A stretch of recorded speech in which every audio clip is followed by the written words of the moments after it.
Hope we're doing good, guys. Today we've got a lesson on playing outside.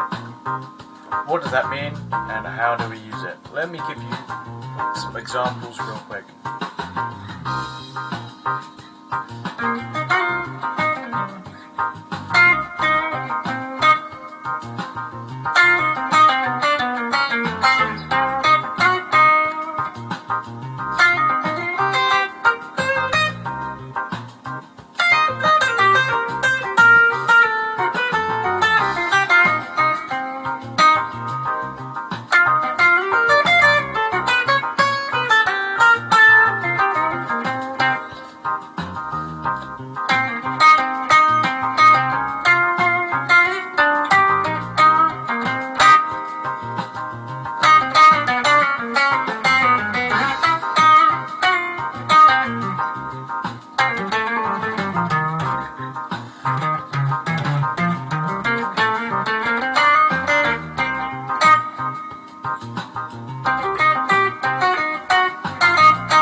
So there we go. Hopefully there were some decent examples of playing outside in there.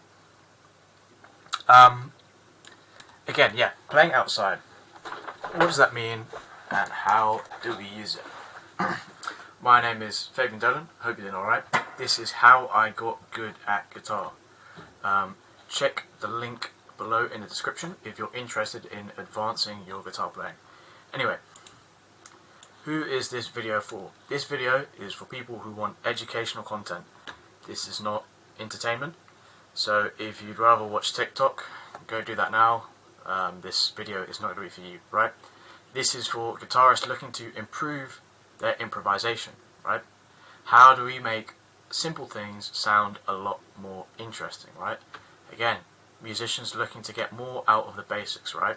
So what we're going to cover today is how we can make the minor pentatonic scale something that as guitarists we've kind of like has been done to death. We all know how to do it, right? It was one of our very first guitar lessons. We probably got taught this scale. How do we make that sound a lot more interesting and very like jazzy? How do we make it sound like we're doing something complicated even though what we're doing is actually quite easy, right? So what is playing outside? Playing outside is when we choose to play the notes outside of the scale or key we are currently playing over, right?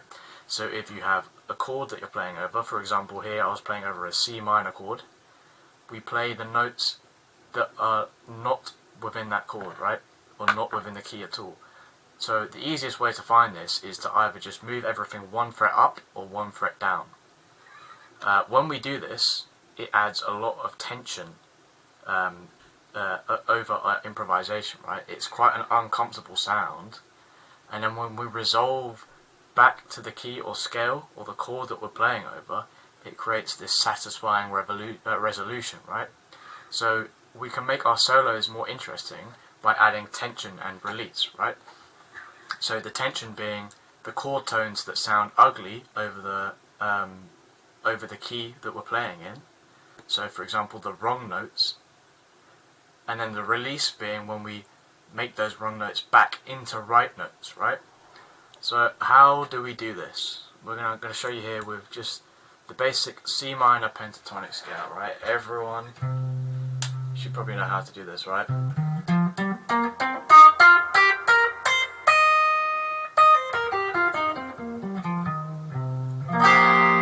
So yeah, we're just going to use that shape for the moment, right? And what we're going to do, we're going to play a phrase in this shape, right? For example, let's try, we'll try that, right? We'll play that phrase. And then we're either going to move it up or down by a half step, which is just one fret right. Right? So let's try moving it down, like.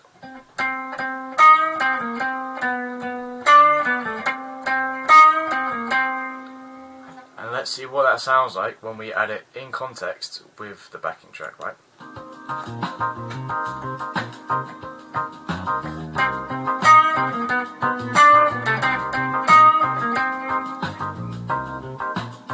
Right? It's quite simple.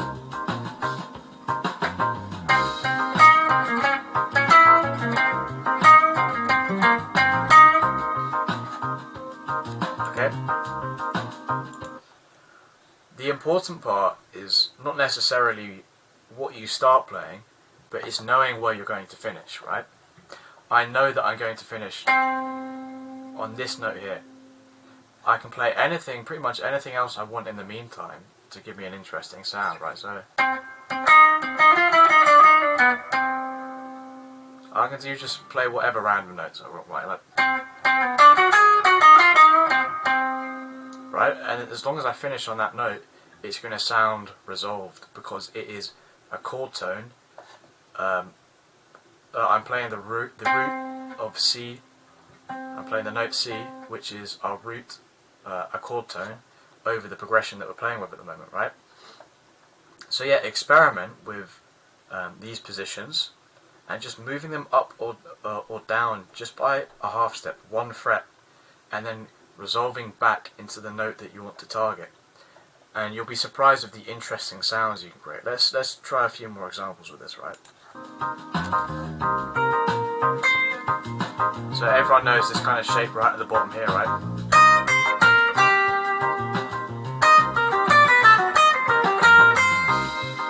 Again, just move it down 1 half step.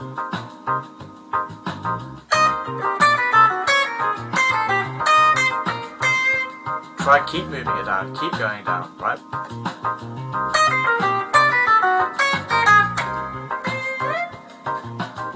Again, the important part is knowing where you're going to finish your phrase, right? You can play pretty much anything you want, take a shape that you're already comfortable with, and just move it around. And that's how we get these outside sounds, right? It's called playing outside, and it can make something very basic sound a lot more interesting. You'll get people coming up to you saying, oh, that sounded really jazzy, but you might not know anything about jazz, right? It's a cool little trick that you can use to make your playing sound a lot more interesting and sophisticated, even if you don't know what's really going on. So, thank you for watching. Subscribe for more educational content. Message me any questions on Instagram. And if you don't know what's going on with your guitar playing and you'd like to advance, check the link below in the description. I offer lessons for beginners and intermediates and help them progress into the advanced playing of guitar. I give them an understanding of the fretboard and how they can use that across any genre and any songs to help them become an advanced guitarist. Anyway, thank you for watching and take care.